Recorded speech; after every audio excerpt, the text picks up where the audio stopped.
A ver. Bueno, aquí les pongo algunas, a ver que voy a minimizar las ventanitas para que llegue a la presentación. Ahí está. Intentaré estar pendiente del chat porque ahorita sí que les voy a preguntar. Pero bueno, por ejemplo, si leen esta frase o la escuchan, tener el mundo a sus pies, ¿qué sería? Aquí yo solamente les quiero invitar a reflexionar, ¿no? ¿Qué es lo que significa para ustedes? ¿Qué es lo que podría significar? O por ejemplo, están en las nubes. Ay, vale, perdón, que estaba checando a ver si estaban escribiendo o si me escuchaban bien. O por ejemplo, esta otra que es muy mexicana, no sé si todos la van a conocer, pues de chile, mole y pozole. El tema es que este tipo de lenguajes y de este lenguaje que es como más simbólico, que no es tan literal, funciona para el 99% de la población y resulta una forma muy cómoda de comunicarnos y obviamente podemos decir muchísimas cosas sin tener que decir como lo literal. Guardamos muchos mensajes, el español especialmente, también otros idiomas, pero guardamos mucho mensaje más allá de las palabras que nosotros decimos. Pero sin embargo, hay un 1% de la población para la que no solamente es incómodo la utilización de este tipo de lenguaje, sino que además es extremadamente confuso. Entonces venimos acá precisamente para tener ese 1% que también existe y que tenemos que, les quiero invitar en esta charla como a ponernos un poco en la mente de ellos para poder entender mejor cómo podemos apoyarlos desde nuestra posición como profesionales. Aquí sí les voy a preguntar, ¿cómo se ve el autismo para ustedes? Ahí les abro el chat. Si alguien quiere conectarse con el micrófono directamente, sí, cuando escuchan la palabra autismo, cuando escuchan o hacen referencia a una persona con autismo, ¿qué imágenes o qué características les vendrían a la mente? El cielo es el límite, sí, es otra frase. Ahí si quiere alguien abrirse, desconexión. Ok, gracias Andrea.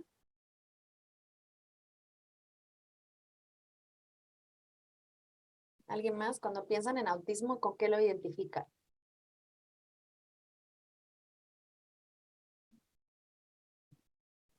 Pues tradicionalmente, ausente, aislado, indiferente a la vida. Ok, gracias Petronila. Lo que sucede es que muchas veces tenemos el estereotipo de que las personas autistas son, por ejemplo, esos científicos que son tremendamente inteligentes, pero que son singulares, ¿no? Que son particulares, que tienen sus rarezas, pero que son brillantes. O también podemos tener la imagen o el estereotipo de las personas autistas, como precisamente como están comentando ustedes en el chat, personas que tienden al aislamiento y, por ejemplo, que tienen sensibilidad estimular, ¿no? Y que tienen que todos los estímulos externos, los ruidos, las personas les pueden como sobrecargar y tienden o necesitan tener que estar en otros espacios para encontrar como un poquito de paz. O también podemos tenerlo asociado a intereses restrictivos, que es como esas personas que tienen fijación por algo y no consiguen hablar de otros temas que no sean los de su interés. Y por ejemplo, bueno, a veces el ejemplo más casual o más común que se utiliza es el tema de los trenes, por ejemplo, las locomotoras, los aviones, temas del espacio, los carros. Entonces es como personas a las que nunca puedes sacarles de como, digamos, de lo que a ellos les interesa más. También podemos a veces pensar que el autismo está asociado, y lo está, ¿no? También con ciertas conductas de alineación de objetos, ¿no? De un orden excesivo, de como determinadas mañas, se dice en México manías, ¿no? En las que las personas tienen, necesitan como que las cosas sean de una determinada estructura o que tengan un determinado orden, ordenan los libros por colores, ordenan los carros por forma y demás, pero de una forma muy exigente. Eso obviamente todos podemos ser ordenados, pero lo que nos estamos refiriendo es en un comportamiento en el que si no pueden hacerlo, existe como un tantrum o un berrinche, ¿no? Perfeccionistas, exacto, Carolina, como muy como en su perfección, en su orden. Perdón, es que la presentación va un poquito torpe con la velocidad, pero sin embargo, obviamente los TEA, que es como se conoce habitualmente a los trastornos del espectro del autismo, constituyen precisamente eso, un espectro, lo llamamos también como un abanico de colores, ¿no? Es un continuo de trastornos.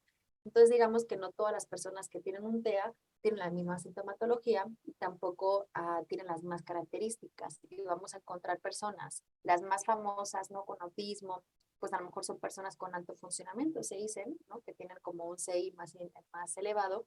Y luego, sin embargo, cursa la mayoría de los casos con discapacidad intelectual.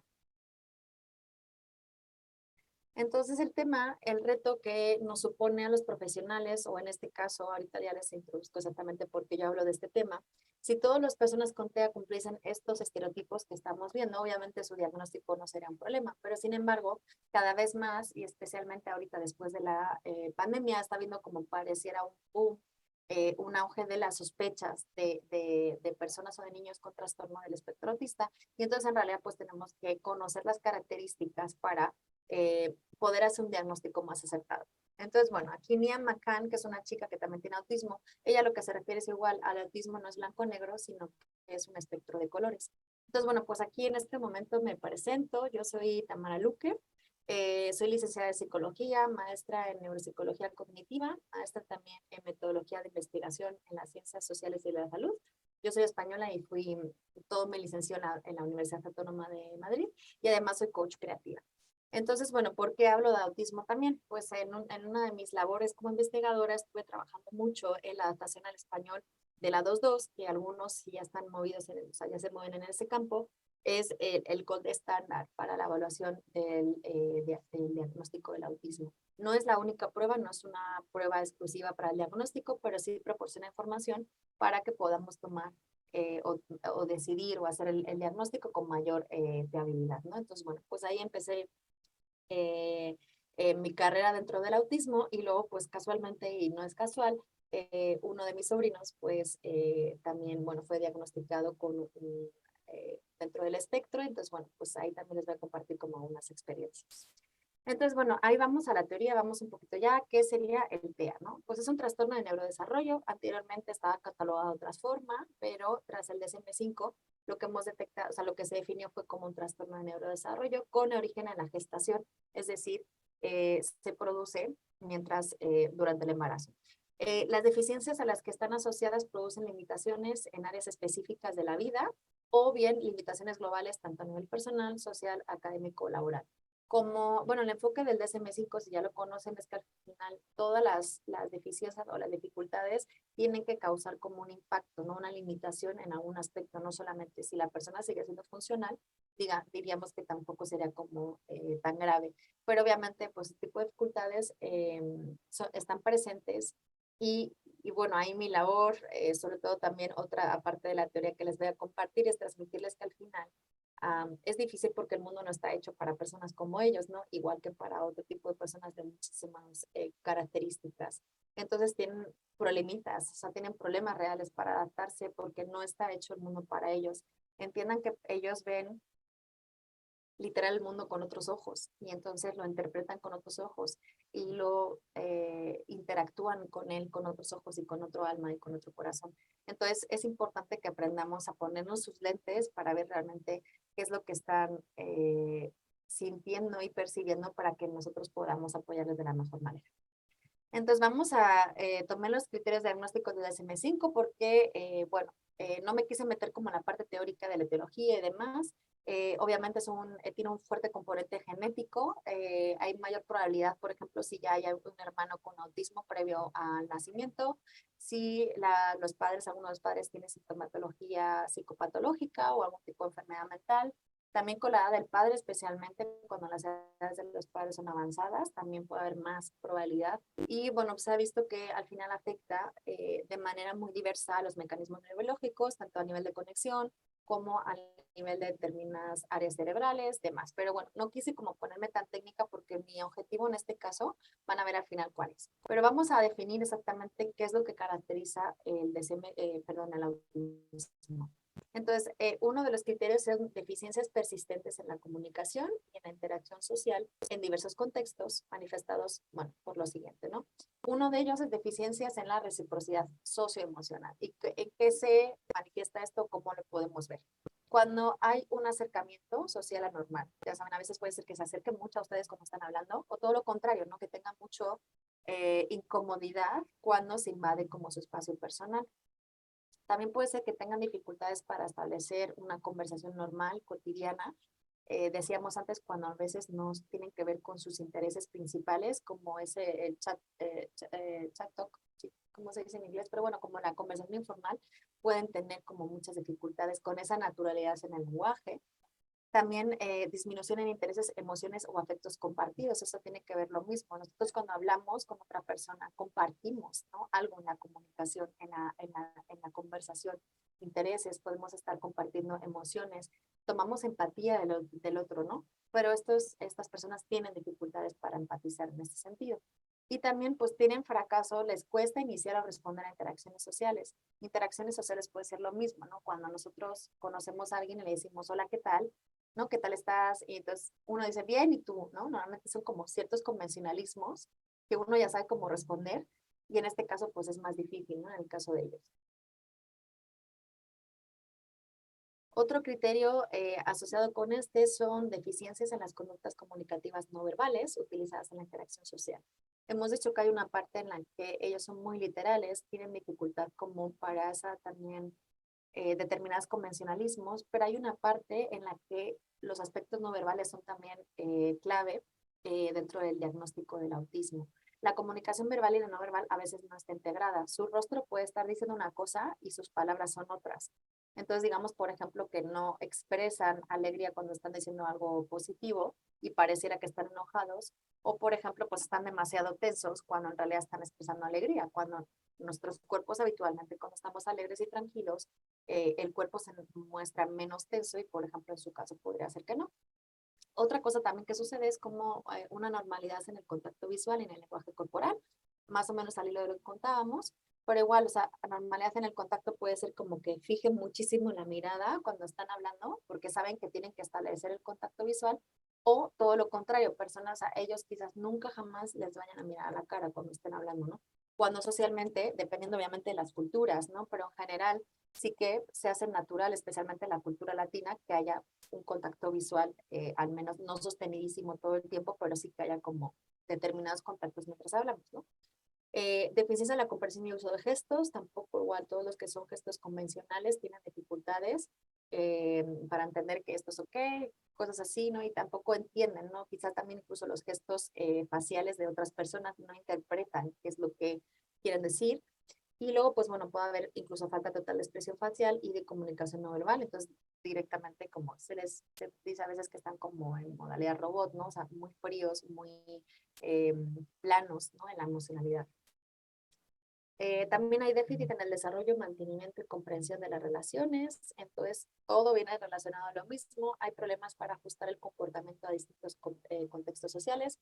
Entonces, a veces ellos pueden ser, si son de alto nivel y están muy acostumbrados como a hablar a un nivel muy técnico y muy sofisticado y muy intelectual, pues no pueden adaptar el lenguaje como hacemos nosotros, ¿no? Que a veces no hablamos igual si estamos con nuestros amigos o nuestra familia que cuando estamos en el trabajo o demás, ¿no? Y también a veces, pues, el tema de decir cosas inapropiadas, ¿no? Que socialmente son inapropiados en determinados contextos, pues uno no puede hacer chistes sobre una persona que acaba de fallecer, por ejemplo, ¿no? Entonces ellos no perciben a veces.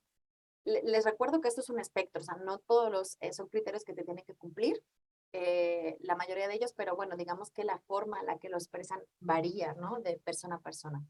También puede haber dificultad en el juego imaginativo, que es lo que se hace cuando somos pequeños, ¿no? El figurar que el teléfono es como un avión y que las muñecas son una familia, entonces hay dificultad como para entrar en ese tipo de juego o para hacer amigos y a veces directamente como falta de interés absoluta hacia otras personas.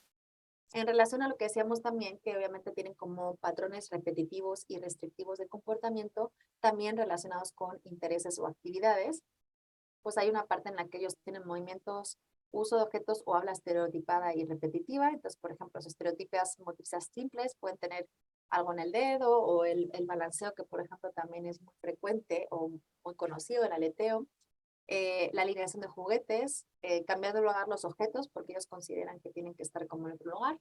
Ecolalia, que es repetir lo último que lo que ha dicho la otra persona. Y frases idiosincráticas es como frases como muletillas, frases hechas, que ya pues directamente utilizan como siempre, ¿no?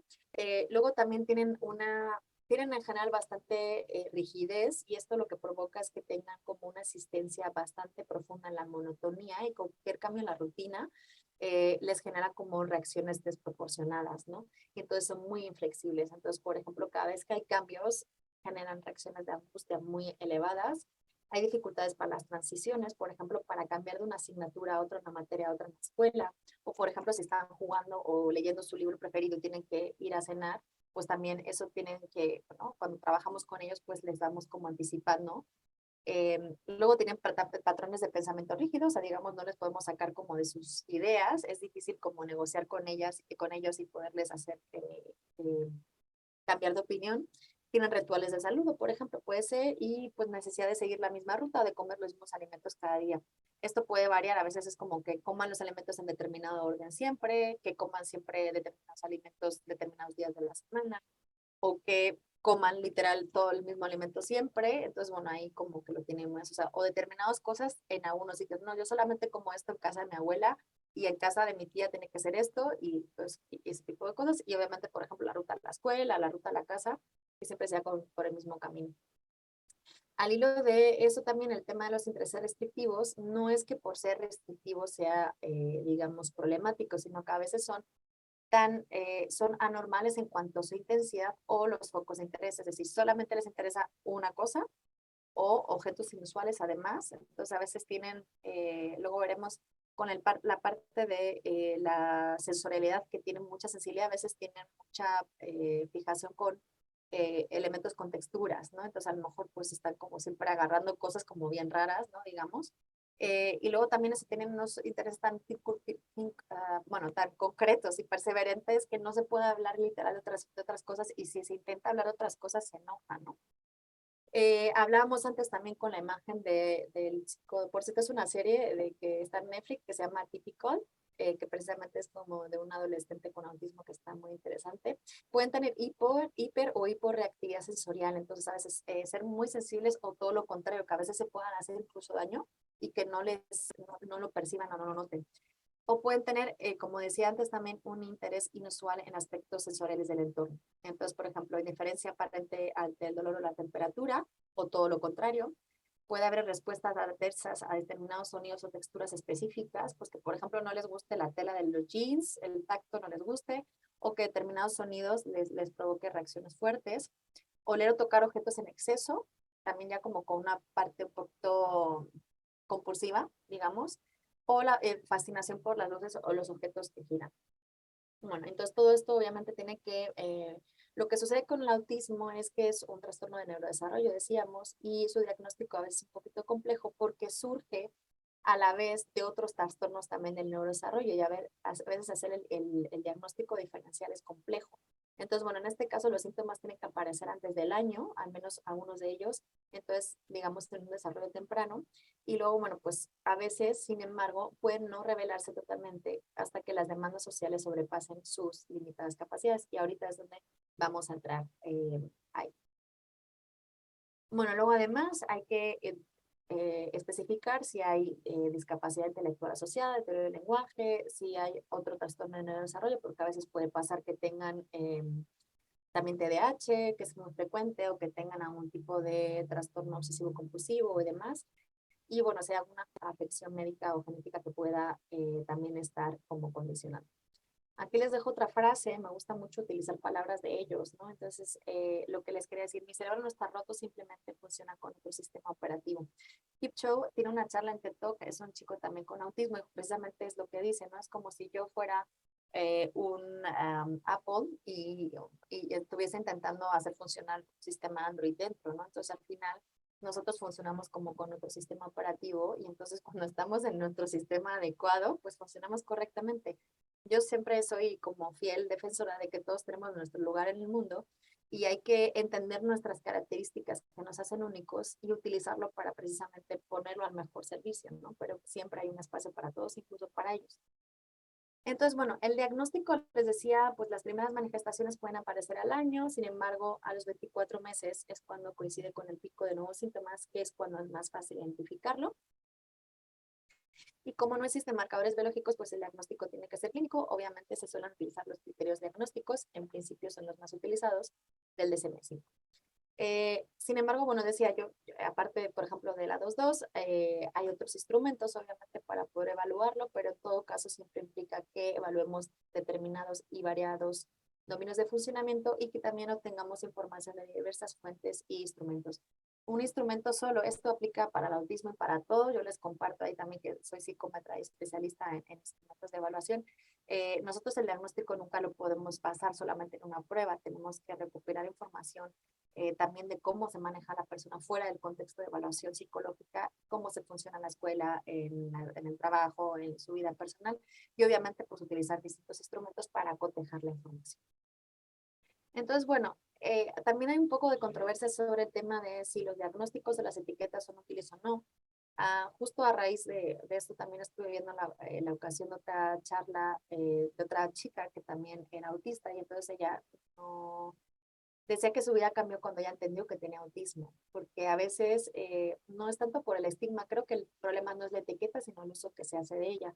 Entonces, si tenemos un diagnóstico correcto, lo que permite a la persona es recibir la intervención más adecuada para su nivel de desarrollo en ese momento y optimizamos sus posibilidades de adaptarse lo máximo posible en etapas posteriores. Es decir, si identificamos a una persona con autismo en etapas tempranas, podemos hacer el trabajo suficiente para que quizás su nivel de desadaptación cuando sea adolescente o adulto sea mucho menor. Y aparte de que para ellos les da como una paz entender que ellos son diferentes en lugar de que sean raros, porque es una cosa diferente, es un matizito como diferente.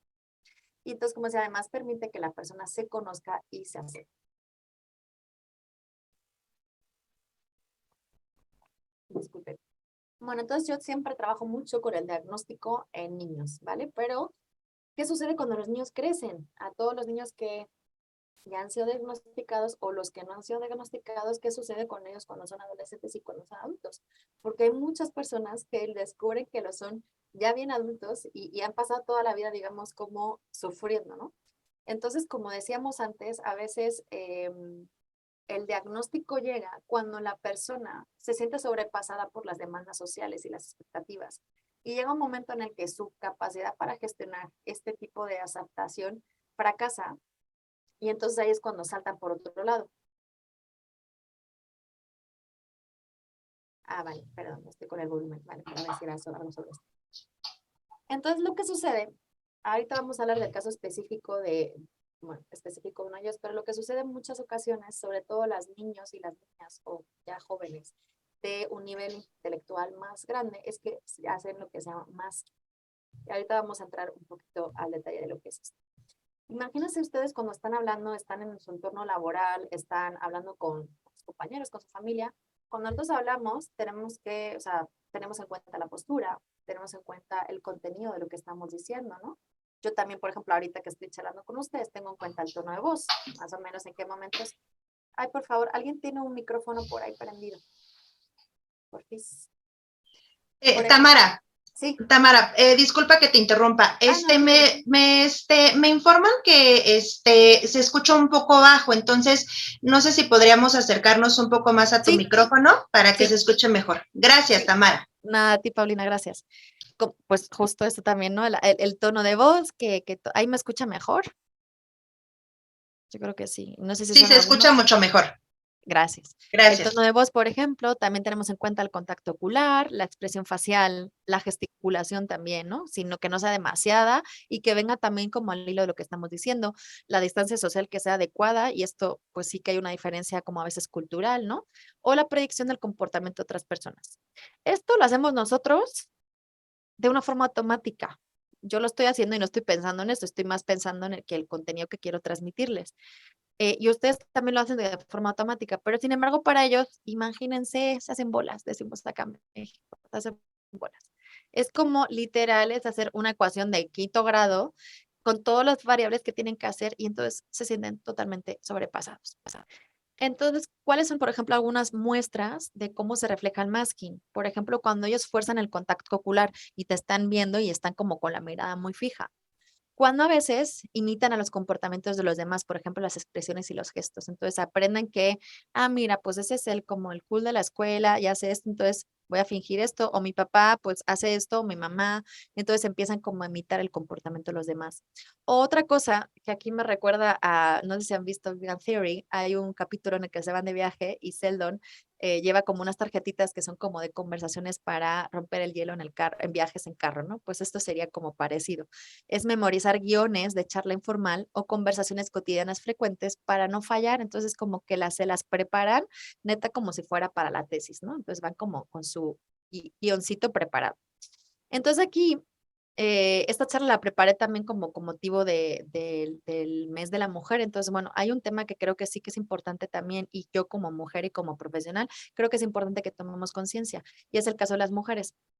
Se dice que normalmente hay una incidencia mayor de hombres que de mujeres con autismo. Normalmente se dice que es de 5 a 1. Sin embargo, estudios longitudinales desde el nacimiento han descubierto que en realidad el ratio es un poquito menor, es de 3 a 1. Lo que sucede también muchas veces es que los comportamientos quizás más disruptivos del trastorno se producen más o son más visibles en los hombres, y que quizás a las niñas, igual que cuando pasa con el TDAH, es que son más discretas, digamos, son, como en el caso de TDAH, son más inatentas y no tan hiperactivas. En el caso del autismo, quizá, exacto, como quizá todo el tema de movimientos, restricciones, inflexibilidad sea un poco más sutil, y ellas en realidad lo manifiestan de otras formas. Entonces, lo que sucede es que los hombres y los niños son los menos habilidosos haciendo masking, pero sin embargo es el grupo diagnosticado con mayor frecuencia. Y de media, 2 años antes que las mujeres que muestran síntomas similares. Repito acá. Ante la misma sintomatología, los niños son identificados 2 años antes que las mujeres. Con lo cual ahí digamos que dejamos a las mujeres 2 años sin un diagnóstico o una intervención adecuada. Entonces, bueno, a veces, como decía, también hay un sesgo de los instrumentos, porque a veces no se captan, o justo precisamente por esta situación del masking, lo que sucede es que las personas se aprenden cómo tienen que responder a los instrumentos. El A22 simplemente lo que se hace es que se favorece como una determinadas situaciones sociales, y se elicitan determinados comportamientos y se ve si la persona los cumple o no y cómo lo interactúa. Entonces, digamos que los que tienen el mayor nivel intelectual, como puede ser lo que antes se llamaba Asperger, pues se la aprenden y entonces pasan, o sea, aprueban, digamos, el A22 o otras pruebas, ¿no? Entonces, por ejemplo, son más silenciosas, no dan problemas, obtienen buenas calificaciones y no tienen movimientos estereotipados. Entonces, bueno, ¿qué sucede con el masking? Ya entrando más en detalle, pues analizan el comportamiento de los demás, aunque sea confuso. Entonces empiezan a hacer literal casi un análisis preciso de que este gesto significa esto, este gesto significa esto, hacen la teoría de todo. Desarrollan una competencia social superficial mediante un copy-paste. Lo que ven que funciona, pues lo replican, pero realmente no es como algo que les salga como inherente. Como decía antes, de ahí que muchos y muchos no sean detectados con los instrumentos de evaluación. Entonces, ¿qué es lo que sucede? Que llegan a la adolescencia, también puede pasarles a los hombres, pero con mucha más frecuencia a las mujeres, mentalmente exhaustas y emocionalmente destrozadas. Entonces, digamos que pasan desapercibidas hasta habitualmente la adolescencia o la etapa temprana de la adultez. ¿Por qué? Porque normalmente llegan a consulta con trastornos mentales secundarios. En este caso, por ejemplo, un 23% de las chicas que tienen anorexia, esto creo que son cifras de Estados Unidos, en realidad tienen autismo.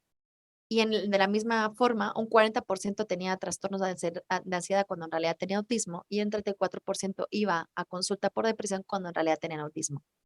Que no es que no tengan anorexia, no tengan ansiedad y no tengan depresión, obviamente lo tienen, pero en realidad como que la fuente y el origen es el autismo, porque no tienen recursos, están como literal agotadas, y entonces eso hace, uy, acabé muy temprano, eso hace que las demandas sean tan exigentes y no tengan como digamos, los recursos que les sobrepasan.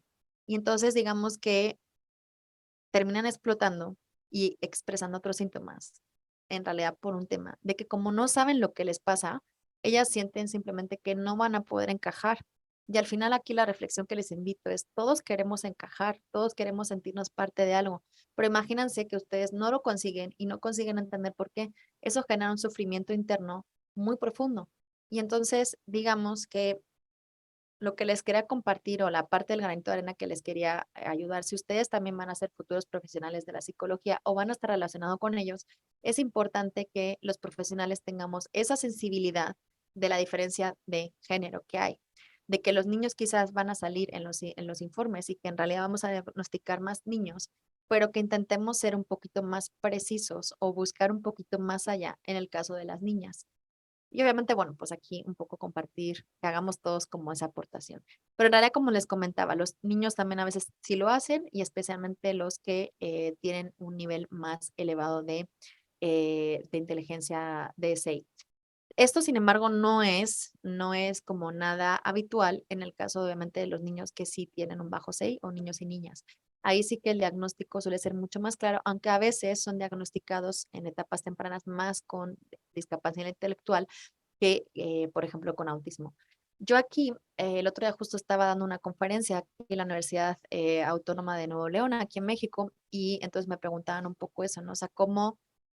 em, Ay, se me fue, perdón, lo que iba a decir. Es que necesito ver un poquito, dame un segundo. Los diagnósticos, ay, se me olvidó totalmente lo que iba a decir, qué locura. Mm, sí, tenemos que asumir también que hay como una especie, o no, hay un margen de error que vamos a tener cuando trabajamos con niños muy pequeños, por lo que decía al principio.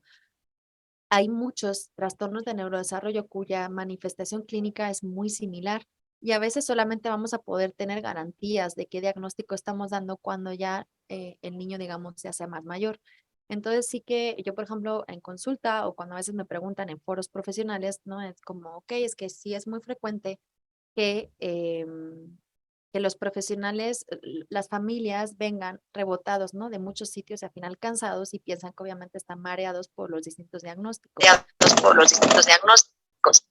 Creo que es importante, a ver, creo que es importante que eso lo tengamos en cuenta y obviamente tendamos a ser más precisos cada vez, pero también creo que hay una parte en la que tenemos que entender que hay mucha variabilidad y que va a haber cosas que igual van a cambiar, porque en el momento que lo estamos viendo, o sea, es como para quitarnos un poco, no la responsabilidad porque tenemos una responsabilidad grande como profesionales, sino también entender que es parte del problema el que sea difícil como identificarlo, ¿no?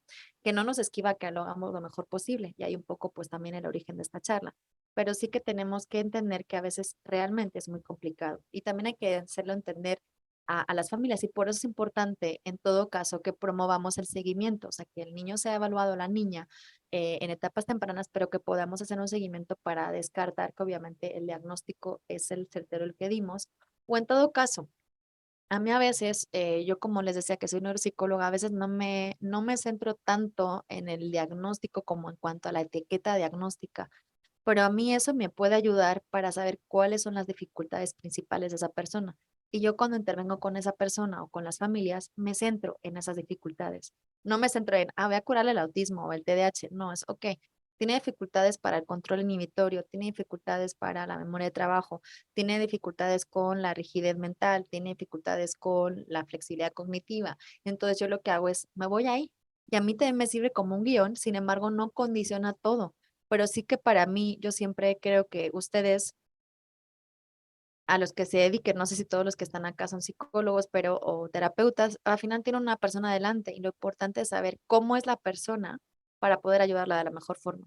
Y dar igual un poco el nombre, ¿entienden? O sea, sí que tienen que, para mí es ver, ok, qué cosas le cuesta a esta persona, qué dificultades tiene, qué limitaciones, qué cosas le hacen sufrir y le hacen sentir como disfuncional o fuera de su lugar, pues ahí es donde podemos intervenir. Y ese es el enfoque importante.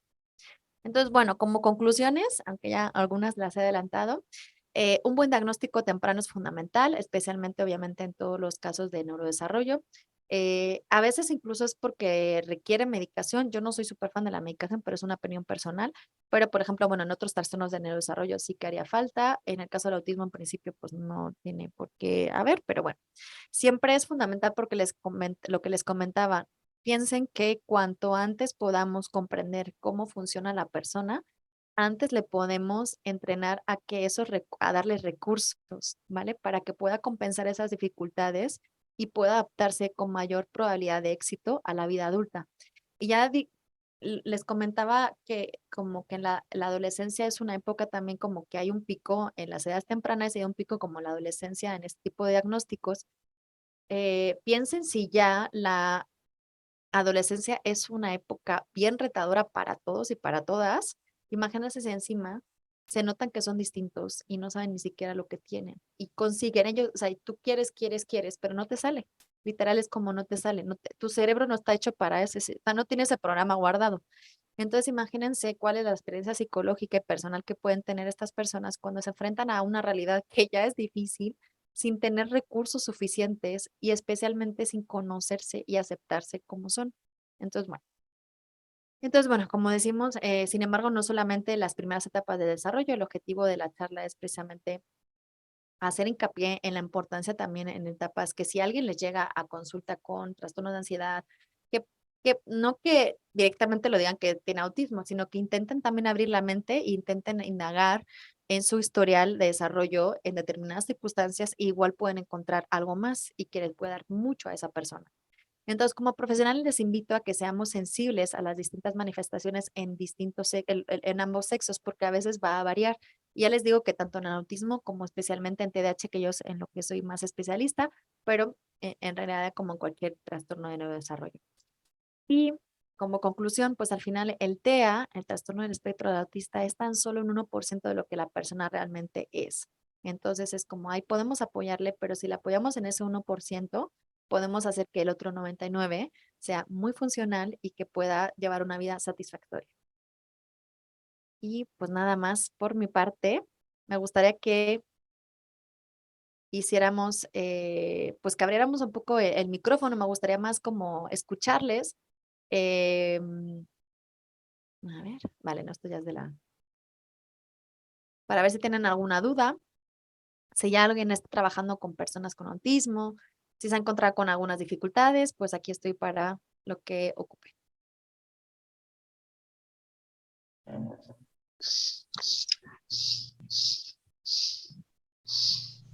Adelante, Waika, puedes activar tu sonido. Buenas tardes a todos. Tamara, excelente. Muy bonita la explicación. Era solamente un comentario, ¿no? Yo soy médico laboral. He tenido algunos pacientes ya adultos. En mi experiencia creo que he tenido más hombres que mujeres, Ujú. pero creo que es por el masking. Lo entendí ahora. Lo acabo de entender ahora. Creo que hay un masking el sexo femenino y probablemente sea por eso. Lo que quería mencionar también era que em, pienso que siempre existió el autismo o el trastorno, pero no se pensaba en él o no se diagnosticaba. Ajá, así Entonces es. ahora tenemos más herramientas para hacerlo, igual que el cáncer. No hay más cáncer ahora, sino que tenemos más instrumentos para diagnosticarlos. En el caso, este tema es muy complicado porque el diagnóstico viene siendo psicológico, entonces es un poco más difícil abordarlo. Entonces pienso eso. Y lo otro ya, eso era lo que en principio deseaba decir. Muchas gracias. Me Gracias, siento muy Hueca. contento porque aprendí un poquito más. Gracias Gracias. a los colegas también. Gracias. Sí, precisamente eso, como es retos del diagnóstico, pues quería como que tuviésemos un rato, porque luego a veces nos gana el tiempo. Como dices, Hueca, o sea, en realidad sí que en general hay más hombres que mujeres, solo que el ratio, lo que decía es que a veces es 5:1 y en realidad puede que sea 3:1. O sea, entonces, sí son más hombres, pero no tantísimos más hombres, ¿no? Entonces estamos dejando como hay un porcentaje grande de mujeres. Entonces, por eso es la invitación, ¿no? Por ejemplo, también los neurólogos participan en el diagnóstico del autismo o del TDAH, entonces también, pues bueno, para que simplemente pues seamos como sensibles a estas situaciones. Sí, dime, ya se acordó, sí, dime, antes de que Ah, sí, le paso a María. sí. Algo más, ¿no? Importante es que cuando se hace el diagnóstico, ya cuando son los niños en las edades tempranas, es el impacto que tiene en la familia. Entonces, toda la familia se ve envuelta, padres, madres, entonces se vuelven expertos en autismo para Ajá. poder atender o tratar el familiar que tienen, sea sobrinos, hijos, hermanos. Entonces, es muy bonito el nivel de aprendizaje que hay sobre el autismo en la actualidad. Eso era lo que quería Sí, decir. gracias. Mira, se me puso la piel chinita de escucharte. Sí, efectivamente. O sea, al final, creo que con cualquier trastorno del neurodesarrollo, pero literal con el autismo sí que, como les decía, es una forma diferente de ver el mundo. Y de verdad, pues yo en lo personal para mí fue un regalo, ¿no? El aprender a ver el mundo con otros ojos y también como que es muy especial, ¿no? Y entonces, claro, las familias se vuelven expertas, exacto, y no tanto como por manejar a la persona que sí, ¿no? Obviamente, pues requiere un manejo conductual a veces cuando hay esos berrinches y esas situaciones, pero creo que sobre todo es un proceso de aceptación, ¿no? De que al final simplemente es como, pues el que es rubio y el que es más alto y es más bajo y hay que hacer adaptaciones y es como un proceso de aceptación íntegra de la persona dentro de la familia y creo que eso es una labor. Al hilo de esto, simplemente voy a comentar que en los últimos foros en los que estuve hablando de autismo, precisamente me preguntaron insistentemente como la opinión sobre pues al menos acá en México y parece ser que en otros países también es eso, ¿no? Como ahorita pareciera que subió el número de sospechas. Yo ahí, la verdad, yo ahorita no estoy trabajando como de manera clínica con autismo, pero sí que también como vamos a, como decías, ¿no? A veces los instrumentos y el conocimiento de evolución nos permite identificar más casos, pero también creo que es que no podemos dejar de lado el tema de la pandemia, ¿no? Entonces, ha habido muchos niños a los que se les ha vetado una etapa del desarrollo básica, que es la interacción con sus iguales, que es una parte del desarrollo cognitivo fundamental, en la que cuando aprendemos a poner límites y aprendemos las normas sociales, no solamente es el núcleo familiar, sino es en la escuela, en la que hay otra persona externa nos dice, por aquí no, y que cuando a un niño no le dejas tu juguete, pues te castigan. Entonces, muchas de las cosas que hacemos dependen de la relación. Entonces, ¿cuántos niños ahorita con el tema de la pandemia no han podido estar relacionándose con otros niños de su misma edad? Y entonces han estado aislados. Entonces, normal que ahora estén más retraídos y pues han estado 3 años, en algunos sitios han estado un año entero o dos encerrados totalmente. Entonces, ¿cómo no vamos? Entonces, por eso también como creo que simplemente yo no tengo realmente la cifra, pero sí que creo que puede haber un sobrediagnóstico cuando en realidad creo que son consecuencias habituales de lo que hemos vivido y los niños han vivido. Entonces creo que tenemos que tenerlo en cuenta para ser prudentes. Es lo único que les invito, ¿no? O sea, que seamos profesionales, pero que seamos prudentes. De decir, ok, pues es que es un niño de 2 años que ha estado encerrado, o de uno y ha estado 2 años encerrado, pues es que cómo va a hablar, ¿no? O sea, cómo no va a tener un retraso en el lenguaje quizás, o cómo va a ser muy bruto la interacción, o cómo, pues son cosas que uno aprende cuando va a la escuela. Gracias. María, ahorita leo el chat, ahorita les contesto a la gente que me está escribiendo por el chat. Hola, buenas tardes. Buenas tardes, María. Me pareció súper interesante el dato que nos dio de que el 40% tiene trastornos de ansiedad y un 34% tiene problemas de depresión.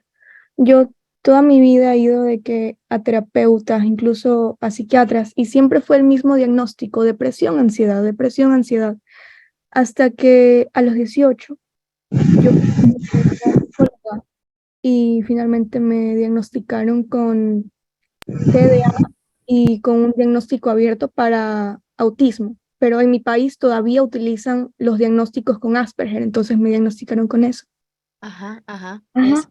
Gracias, María, por compartir tu experiencia.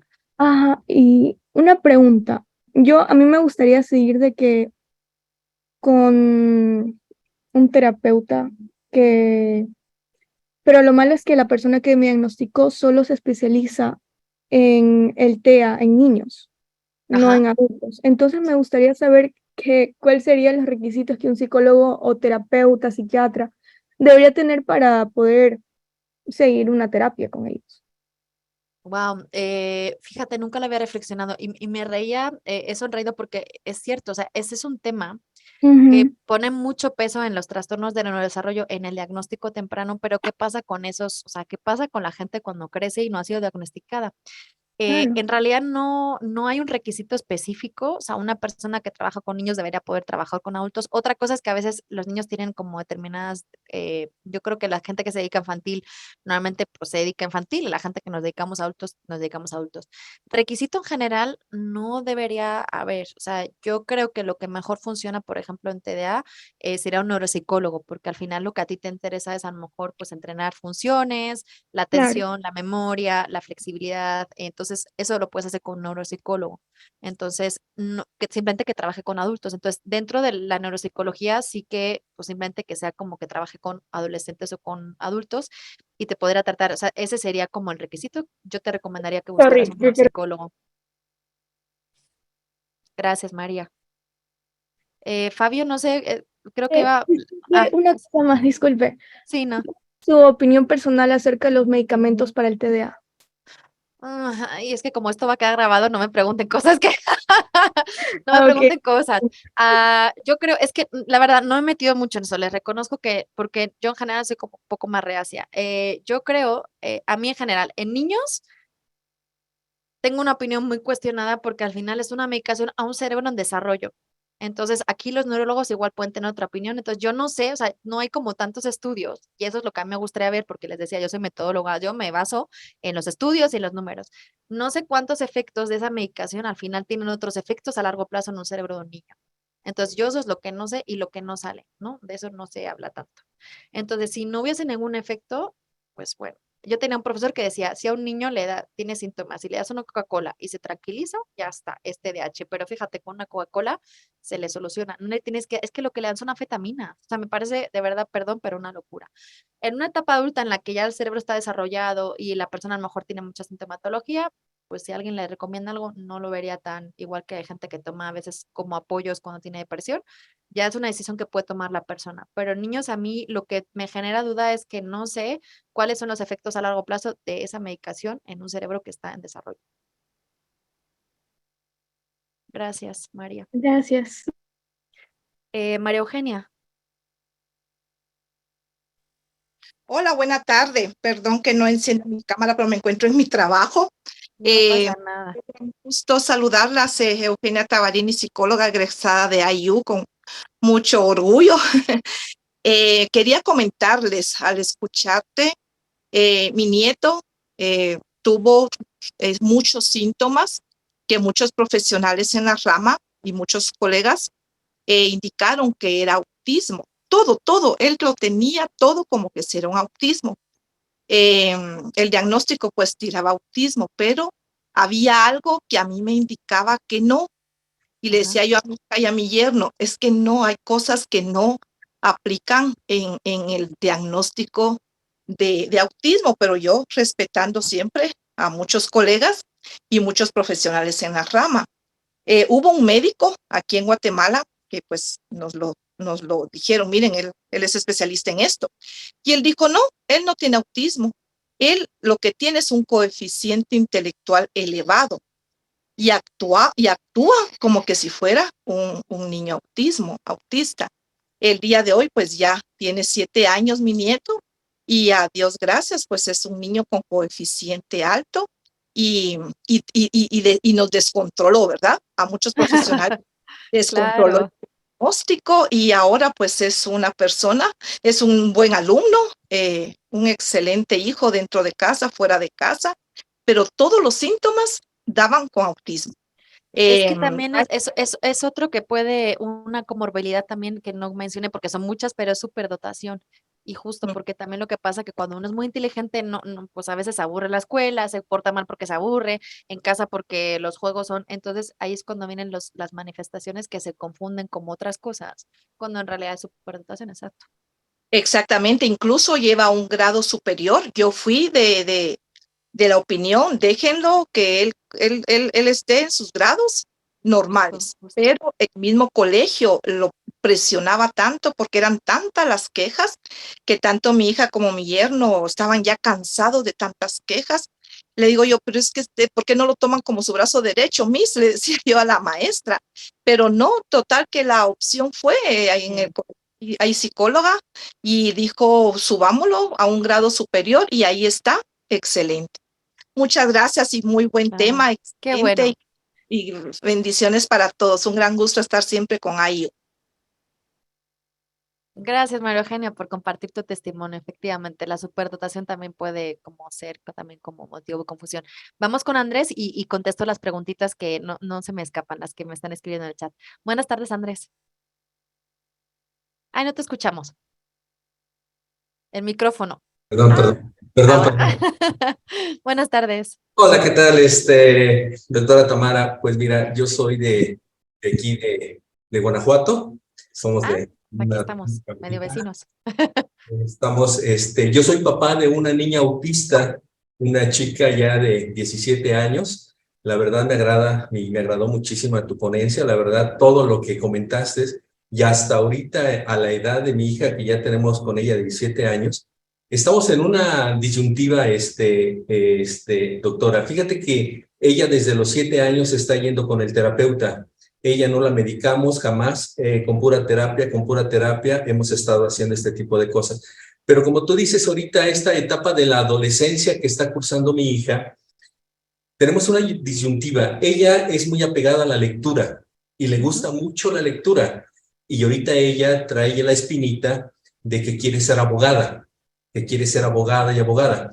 De hecho, me hizo comprarle la Constitución de la República Mexicana y está leyendo los artículos, está leyendo y leyendo artículos. Qué buen ejemplo, Andrés, de lo que hablamos como de los intereses restrictivos, pues ¿quién se leería la Constitución con todo el permiso?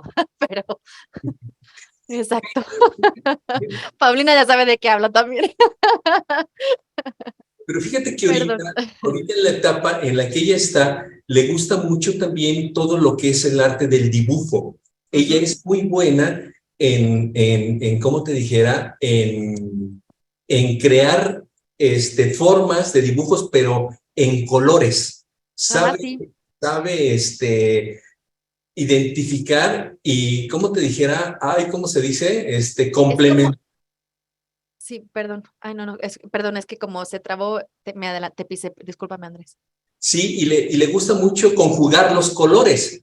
Entonces, el terapeuta nos dijo, mira, hay dos sopas. Una, de que tu niña se aprenda y se aviente la Constitución porque es muy buena en la lectura pero la situación que tiene Valentina es de que no tiene la retención mental de lo que lee. ¿Me lo puede decir ahorita lo que leyó?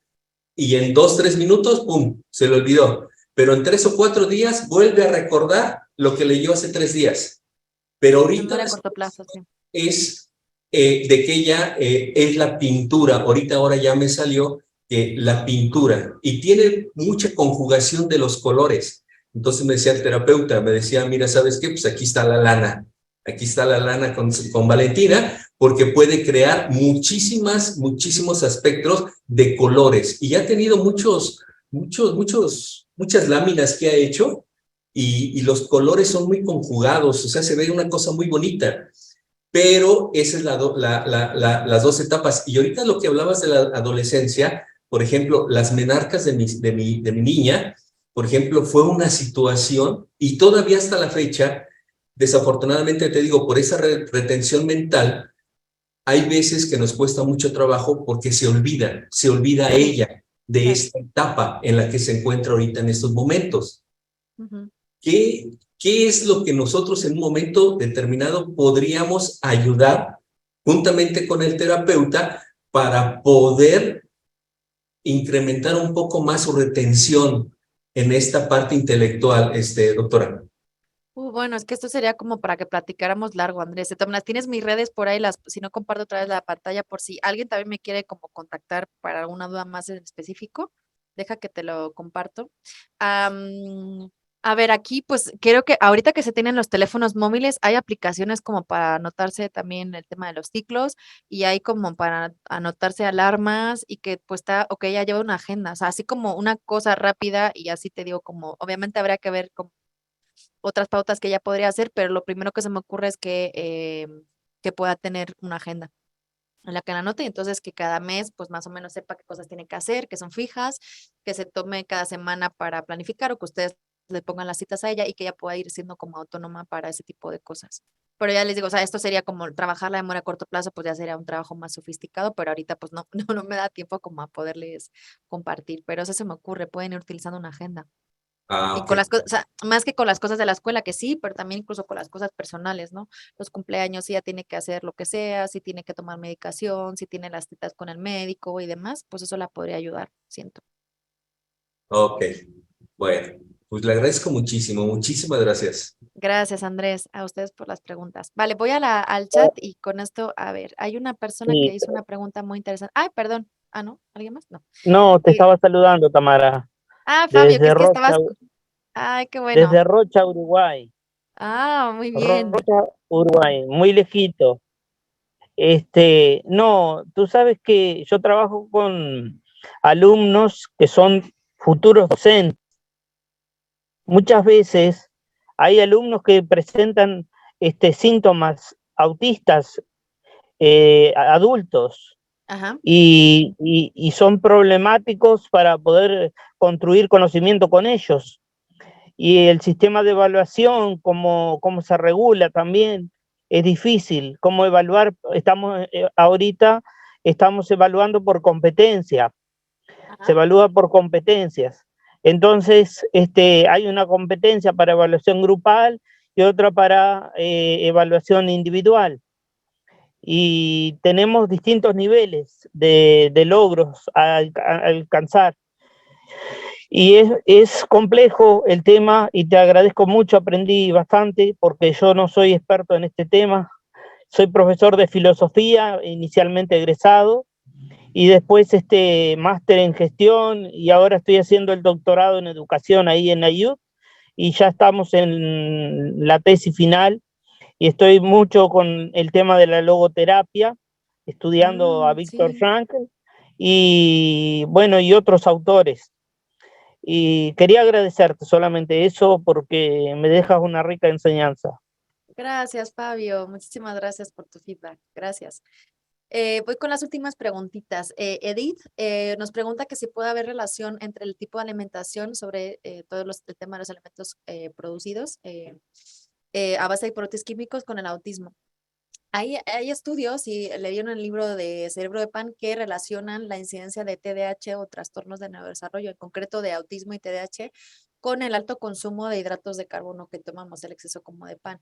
Entonces sí que hay estudios que pareciera que sí. Yo sí que he visto también otros estudios en los que yo creo que todas las intervenciones, yo soy como partidaria de que hay que hacer una intervención holística en el sentido de que la persona tiene muchos ámbitos, muchas áreas, en muchas facetas. Y la alimentación es una cosa muy importante, porque a veces también la depresión viene porque comemos comida chatarra, y cuando cambiamos de la alimentación cambia el estado anímico. Y esto es así, o sea, esto es así.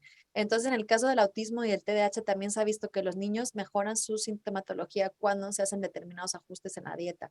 Por ejemplo, exacto, que no haya tantos alimentos procesados, que no haya comida basura y que no se base genuinamente en hidrato de carbono. Estamos hablando, ya saben, del hidrato de carbono malo, no estamos hablando del maíz o de la papa, que son como más nutritivas, sino pues de comer, pues bueno, el exceso de azúcares, de hecho, por ejemplo, ¿no? Entonces sí que hay estudios. Y yo creo, ya les digo, no tengo ahorita el dato, pero yo creo que sí incide, y sí sé de casos que la sintomatología se ha reducido, pero ustedes es que lo pueden comprobar, o sea, seguro que, no sé, yo a veces cuando voy de vacaciones que igual como un poco de todo, pues estoy luego más cansada o me duele la cabeza, entonces ustedes mismos se podrán comprobar a veces cómo la alimentación, a veces cuando comen mucho azúcar o comen mucho de algo como puntualmente, pues sí, a veces les cambia su manera de pensar, o están más cansados, o están más nublados, o están de muchas formas, ¿no?